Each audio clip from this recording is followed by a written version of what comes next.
Gladys Morrison had buried 2 husbands and 1 child in her 69 years, so she thought she knew what grief felt like.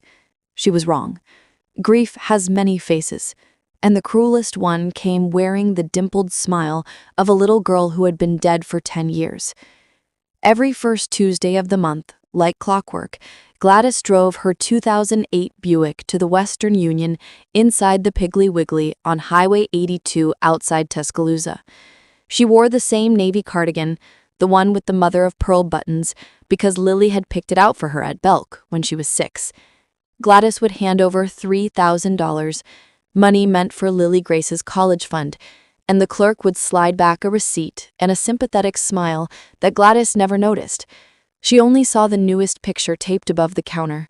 Lily at 15, braces gone, holding a French horn, auburn curls longer than Gladys remembered. The pictures came in emails from Lily Morrison, with the subject line, "Grandma, look how tall I'm getting." The voice messages came too, breathless and sweet. "Hi, Grandma. I made honor roll again. Thank you for believing in me." The voice was Lily's, no question. Gladys had listened to her real granddaughter sing "You Are My Sunshine" at the Christmas pageant in 2011 1,000 times. She knew every lilt. Technology could fake a lot, but not a soul. So Gladys kept sending the money. She ate pinto beans and cornbread. She turned the thermostat down to 58 at night. She sold her late husband Earl's John Deere because the payments on Lily's private academy were due. The ladies at First Baptist whispered, but Gladys just smiled and said, "My granddaughter is going to be the first Morrison to graduate from Vanderbilt." Then came the Tuesday in March when the Western Union clerk, a kind-faced woman named Tamika, slid the money back across the counter. "Ma'am, this account's been closed for suspicious activity. You want me to call somebody?"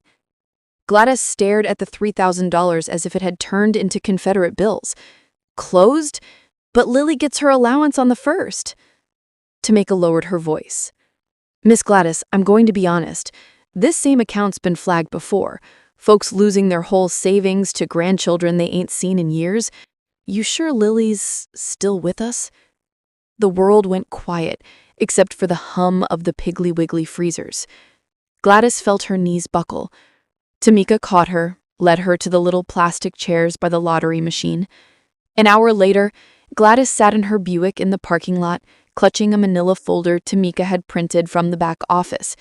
Transaction records, IP addresses, a police report filed in Jefferson County about a grandparent scam using doctored photos and voice cloning software. Lily Grace Morrison had died of leukemia on September 14, 2014. Gladys had been holding her hand when she slipped away. She had the death certificate in a cedar box under her bed. The person cashing those checks was her own daughter, Rebecca, Lily's mother. The child Gladys had not spoken to in 9 years, not since Rebecca screamed at the funeral that God was cruel and Gladys was a hypocrite for praying. That night, Gladys did not sleep. She sat at the kitchen table with Earl's old .38 in front of her, not because she wanted to use it, but because it was the only thing left in the house that still felt solid. At 3:17 a.m., she opened her laptop, the one Lily used to play Webkins on, and started printing every email, every photo, every voice message waveform. She made neat stacks.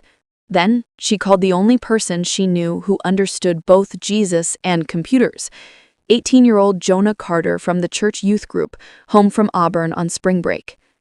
Jonah arrived the next morning with the Monster Energy and a laptop covered in stickers.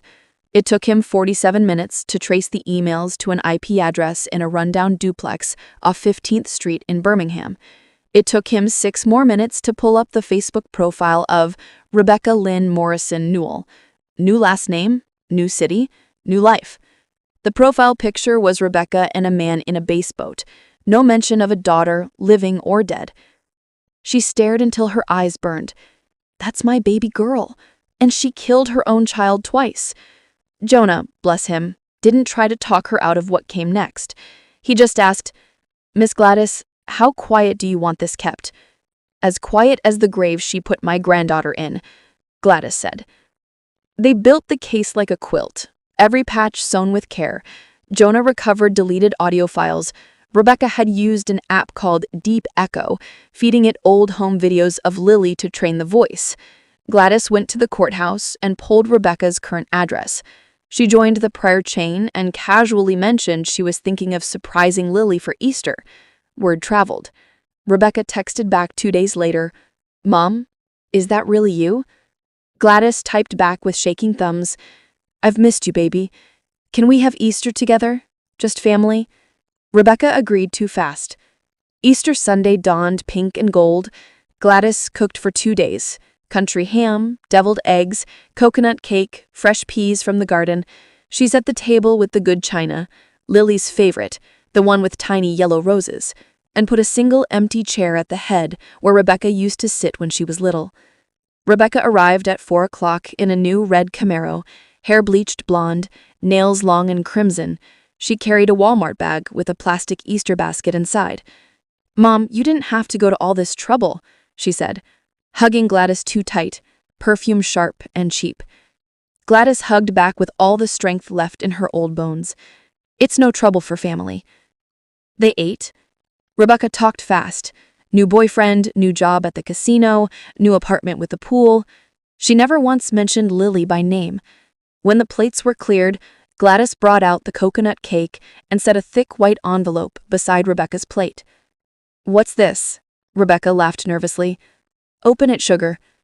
Inside were 187 printed pages. Emails, bank records, voice waveforms side by side. The real Lily at age 6 singing "Jesus Loves Me," and the cloned voice saying, "Thank you for the college money, Grandma." Rebecca's fork clattered. "Mom, I can explain." "There's more." Gladys's voice was soft as Sunday morning. She pressed play on the little speaker Jonah had hidden in the napkin holder. Lily's real voice, tiny and raspy from chemo. "I love you to the moon and back, Grandma." Then the cloned voice, "Send the money, Grandma. I need it for books." Rebecca shoved back from the cable so hard the chair fell. "You tricked me." "No, darling," Gladys said.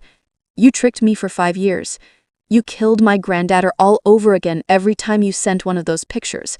Rebecca's eyes darted to the door. Jonah stepped out from the hallway, phone already recording. 2 sheriff deputies, one of them Brother Carter's boy from the choir, waited on the porch. Rebecca screamed, cursed, begged. She dropped to her knees right there on Gladys's faded rag rug and sobbed that she was sick, that the drugs made her do it, that she was going to pay it all back someday. Gladys knelt too, old knees creaking, and cupped her daughter's wet face. "I already forgave you the day Lily died," she whispered. "But forgiveness doesn't mean consequences." They took Rebecca away in handcuffs, while the coconut cake sat cooling on the rack, untouched. The restitution came slow. Garnished wages, the Camaro sold at auction. Every month a check for $487 arrived, made out to the Lily Grace Morrison Memorial Scholarship at the University of Alabama. Gladys never cashed a single one for herself. She started the scholarship with what was left of Earl's life insurance and every penny Rebecca had stolen. The first recipient was a quiet girl from foster care who played French horn and wanted to be a music teacher. At the ceremony, Gladys handed her the check and said, "This is from my granddaughter. She would have been 21 this year." Sometimes, late at night, Gladys still opens the cedar box and takes out the one real photo she has left of Lily, at 6, gap-toothed, holding a dandelion. She no longer cries.